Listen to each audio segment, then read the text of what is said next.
pineal gland activation. Oh, here's my notes on this. Okay, I finally found it.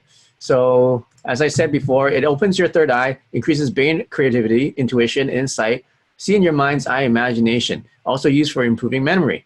Your pineal gland is sensitive to light. It creates melatonin. It's linked with sexual reproduction hormones.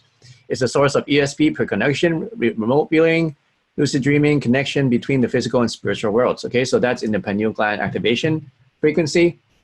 And as I said, this is a special frequency that I found in ancient texts, and that's included.